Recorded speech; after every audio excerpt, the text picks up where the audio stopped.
Figuratively, he bites as hard as he can. Okay. And of course, when he puts his fangs into you, you certainly feel it. I think it pretty. Watch Johnny's bite.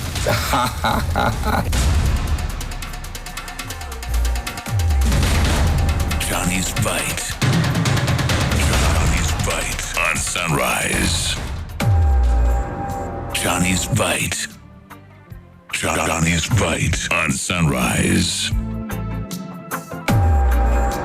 Johnny's Bite. You know, I've watched you. Sometimes our people disagree with you, but I mean, I understand some of your approach. I mean, sometimes we take a hard bite. It helps us as politicians. Nowadays, when I listen to you, I even panic. Why? Maybe, hey, Why do you panic? the way you, Papa, you know Papa. Figuratively, he bites as hard as he can. Okay. And of course, when he puts his fangs into you, you certainly feel it. I think it pretty. Watch Johnny's bite. Bismillahirrahmanirrahim. Alhamdulillah Rabbil Alameen. Hasbunallah wa ni'mal wakil. The Lord is my light and my salvation. Whom shall I fear? And yea, though I walk through the valley of the shadow of death, I will fear no evil, for you art with me. Thy rod and thy staff, they comfort me. Thou preparest a table before me in the presence of my enemies. You anoint my head with oil, my cup runneth over, and surely goodness and mercy shall follow me all the days of my life. And I will dwell in the house of the Lord forever and ever. Amen. Assalamu alaikum. It's Wednesday, my special day. Welcome to Johnny's Bite. Now, this morning, a few things that I want us to talk about. We will go to Parliament, we will go to Ecowas, and we will ask a few questions of our leadership, both in the country and outside the country. And I've seen yesterday and the day before conversations about how difficult it is to grab a passport in this country. The minister had come to bemoan it. Yesterday, I played a video for you how the minister also at her vetting table said that they had gone into a public-private partnership and that everything was working well. So the question that naturally comes to mind is that if everything was working well and was considered as an achievement by the Honorable Shelley Ayoko Boche, how did things get so bad that now she has had cause to come public to complain? What happened to supervision? Because if we were supervising, we wouldn't have had those questions to ask. And people didn't start complaining about passports. I have complained about passports here so many times. So supervision was a problem. And who supervises it? All the buck stops with the minister. So did the minister do a good job? I don't know. The minister was also busy telling us about how she and Dr. Baumia have worked closely together to bring us a certain digitalization agenda. It's a good thing to do, to decentralize and all of that. But if you are paying for, say, a software, or you are in partnership with somebody to provide a software that will provide a certain service, and the software can be bypassed by people. So I walk into a service center, I fill out the form, I choose a date. I say, okay, I will be available on the 4th of November when the MPP will be meeting. I will be available to go and take my biometrics. And somebody in there can change the dates and not even inform me, or I'm not told. I don't see any reflection. And all I know is that I have applied for passport and it's been more than 7 months and I'm waiting. There is a problem. And I demonstrated to you how the GRA had the same issue. I did. With the tax thing. I did. I showed it on TV. I did. We have heard how the SIM card registration software also, the back end, and the key players within the space, they're talking. Should we be worried about icons at the port too? Are we getting value for money for these softwares that we engage in? It's the question that we must ask. Because as for the ranting by people who have the authority, we don't have the authority to take the decisions. That's why we speak up. But when people who have the authority join us to complain, there's a problem. There's a problem. And now it appears that ministers are beginning to, they put their people together and they start telling them, you have not done this, you have not done that, you have not done this. We don't need that in the public domain, no. You are supposed to be coordinating. You're supposed to be managing. You're supposed to be, we appreciate the fact that you are worried that people are charging more for what is supposed to be less. But how did they gather the momentum and impetus to do that if we indeed have a system that is supposed to kick them out? That's the question. Now, ECOWAS is still bent on sending troops to Niger. At the last check, our parliament is divided. But I will not take the division in parliament over a decision of that nature for good, because we have seen parliament disagree on many issues, particularly, and I'll start from where Madam Shelley Ayakobocho herself, Kojo Opon Kroma, Hawa Kumsin, about 16 or so of them. They were held in the balance after their vetting, that there are question marks around these ministerial nominees. They were all cleared. And in fact, the person that the whole country said, as for this one, we don't think. The person got the highest number of votes, we know. So Parliament can give us the impression that they are divided on the matter. Minority says, don't send troops. Majority says, we will send the troops. Minister for Defense, Interior, National Security are united in their call to say, we want to send the troops. There will be a meeting of the Committee of Chiefs of Defense Staff that will happen in this country on Thursday. And then closely after, I suspect that will be when the troops will be deployed. But what is ECOWAS's real mandate? I told you the other time that it is supposed to be the economic communities of West African states. Economic communities of West African states. Now, ECOWAS is supposed to be political, ECOWAS is supposed to be social, and ECOWAS is supposed to be economic. These are the three main pillars that hold ECOWAS. Socially, if you go around the Togo border, you see those on the Ghanaian side and the Togo side, how they relate and how they are, in fact, related as consanguines, related by blood, most of them. That's a social aspect. You go to Burkina, same. You go to the Ivory Coast area, the Nzema area, same. And that's how we're supposed to be living. But ask yourself as to whether, if you're moving from Ghana into Togo, the stress that you have to, and even traveling on to Nigeria, the stress that you have to go through within the same ECOWAS. You even pay at your own border to exit. Then you pay to enter another country. The ECOWAS leaders are not concerned about that. The ECOWAS leaders politically are supposed to be ensuring that there's proper democratic practice. What brought about the coup in Niger? They are not concerned about that.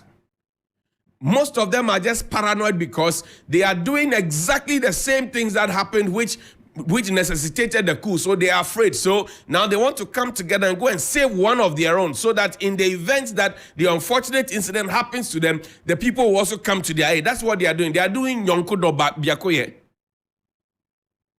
But do the people of Africa need Yonkudo and Biakoye? Is that what we need? I've told you about the political, I've told you about the social. Now let's talk about the economic. Do we trade even as ECOWAS countries? Do we trade among ourselves? Do we even buy and sell among ourselves? Do we trade them? Those women who live here to say they want to go to Togo to go and buy stuff, go and ask them the stress they go through. Do we trade among ourselves? The ECOWAS leaders are not thinking about these things. And you know, the funny thing is that ECOWAS may want to send troops in there, but really what ECOWAS may be able to do is to just say, this is your chair, Mr. Niger, and you are not playing ball with us, so they will put the chair on the table, finish. So he will not be at the table when they are meeting. But really, what decision can ECOWAS take? Then is this the first coup? Is this the first coup? So we are looking at Parliament. And I'll play Nana Kwabena Nketia, the fourth video for you. Mahine of Esikado. Please play the video for me. This institution known as Parliament, for me, as an African, is more important than the other things they say, the executive and the judiciary. If Parliament has not said anything, forget the executive. You know, look at the COVID thing. That was done at the airport. Parliament should have probed. It's sitting down looking at me. We heard about the American thing. What happened? Parliament didn't do nothing.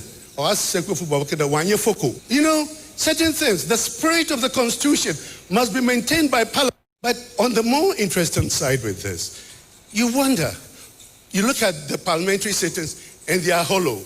You ask yourself, where are the committees?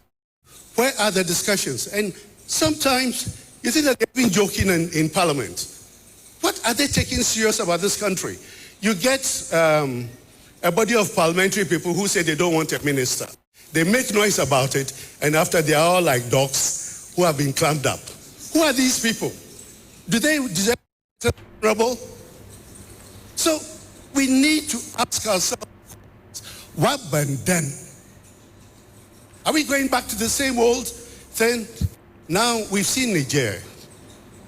People are talking. Ghana has to show the lead because we are the black star. We are looking for creativity. It is not the priests and the malams who hold the morality of this country. It is Parliament. They hold our ethics and way of being. If Ghana is corrupt, then Parliament is not doing its duty. You all remember the story about this one big man carried money around to do, and everybody in Parliament was quiet. Why? Nobody probed. We can't sit down and go on like this. We want to feel we belong. We want to see that our ethics are there. We want to be brothers with everybody. This Ghana, this space, created by God for us. Nana is visibly disappointed. And he's equally worried. Or must I say, even more worried. Visibly disappointed, even more worried. So now Parliament is we're looking at Parliament, our representatives. And he says that Ghana must show leadership. We are waiting. Whether you will consider the hardship that the people are going through, you will consider the hunger the people are being subjected to. You will consider the issues, the key issues. We have the Burkina border issues to deal with. Boko is on fire. It's boiling. Nigeria has Boko Haram and many others in the sub-region. We have not been able to kill it. But we are looking at going into Niger with full force. And we are not thinking about the overflow. Brigadier General Nunu Mensah, former Chief of Defense Staff, he spoke with me here, and he says going to war at this time and at any time is stupid. That's what the general said. Now I bring on another general who is a beneficiary of a coup d'etat in Nigeria, right? A military general, a beneficiary of a coup d'etat in Nigeria, who also became a democratically elected president. And you know that Nigeria has a long history of people who have, either been in a coup situation before and they have gone on to become democratically elected president, like what Jerry Rawlings' situation was. He's now a statesman, gone past 80, and is thinking about Africa. His age mates and sometimes his brothers within a certain range are the ones who are meeting today to take a decision to go into a certain war which will have an overflow on all of us. They are not considering the future. General Olusegun Matthew Okikola Aremu Obasanjo. Play the video for me. In the last 5 years, Africa has recorded 8 of its democratically elected heads of state toppled in coups by military juntas. 5 of the coups happened in West Africa. The recent coup in Niger, which ousted Mohamed Bazoum, has prompted members of the West African Regional Bloc, Ecowas, to take action. Ecowas has tabled among options to deploy the military to intervene in the case of Niger and reinstate Mohamed Bazoum as head of state of that country. Addressing the 15th African Youth and Governance Summit, former president of Nigeria, General Olusegun Obasanjo, blamed the military overthrows on abysmal administrative performance. The situation we are in is simply, let us put it as it is simply leadership and governance. We are in bad shape. We are in bad situation because leadership and governance in our different countries, in our sub-region, and indeed has not been what it should be. And what we have in West Africa today is not just unconstitutional change of government that will transition to civilian or civil government quickly. I visited one of the countries not too long ago, and after 2 nights, I came out with the feeling that young boys who are in charge of government, military, are not thinking of transition, they're thinking of one generation. They are not thinking of transition, they are thinking of one generation. Why are they doing so? They are doing that because they have been disappointed. That's an admission that most of our leaders in Africa cannot make. They cannot be bold enough to say, I have failed you. And I told you, we had a US-Ghana Chamber of Commerce meeting recently. One of the senior citizens of this country who still has a very, very good job, he said, look, our generation have failed you. So we want to support you now. Some of us want to support the younger generation to be able to repair the damage that has been done. He said it. He admitted it, that his generation has failed us. The presidents who sit around that table, who have taken or will take that decision to go into Niger with full military force, gathered from the various countries, will they be alive after the next 10, 15, 20 years to see the extent of damage that they are plunging the whole continent and the whole sub-region into? They will not be here. So they are not thinking about the totality of the African race, the totality of the regional bloc, the totality of the future of the younger generation. They are just thinking about their selfish interests and how they can remain in power. But what do they do with the benefit of power? What do they do with the benefit of power? That's the question that the African young people are asking. Yesterday, I put up a tweet and said, let's have a national youth farm. And look at the comments. Everybody was eager to do it. It means that if we create the right opportunities and we do not dip our hands into the funds that are meant to help the people to grow, they will willingly do it. We always are busy to say, our youth are lazy. Our youth are lazy. They don't want to do anything. They are betting. We want to tax the betting that they are betting and all of that. We discourage the betting, blah, blah, blah. I ask a simple question. Can we have a national youth farm? Check my Twitter handle. The young people there, laudable idea. We are ready. Like, how do we do it? What do we do? See, these are not lazy people. These are people who are eager. They are burning with passion to achieve. All we do is to label them as lazy and discard them so that we can go on with the chop and nyafo and keep money under our beds. Show me the tweet from Nana Addo Dankwa Akufo-Addo. That's my throwback tweet for today.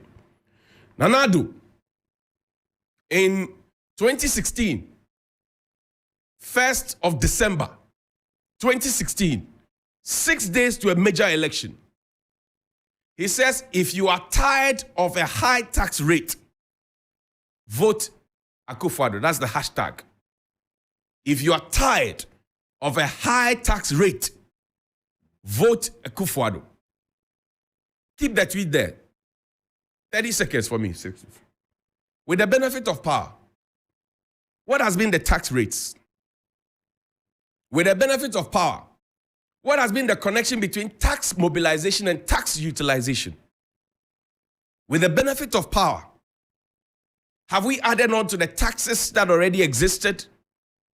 With the benefit of power, the taxes that existed, have we upped the rates? With the benefit of power, has he made the people of Ghana tired of the high tax rate? And is that reason enough to vote Akufo-Addo out? Well, he's not running again. You can't vote him out. But he's talking about breaking the 8. This is the scorecard. This is the criteria and what do you call marking scheme as it's taught that he put out there. Now the exam is done. The examiners have marked the exam. The question is, did the president fail or did he pass? Keep this in your mind. It says this was the 1st of December 2016, 5:33 p.m. Ghanaians were making up their minds who to vote for in 2016. He won that election with an overwhelming victory. Never happened before in the country. Says if you are tired of a high tax rate, vote Akufo-Addo. What has he done with power? Good morning, Mr. President. You know, Johnny's Bite. Johnny's Bite.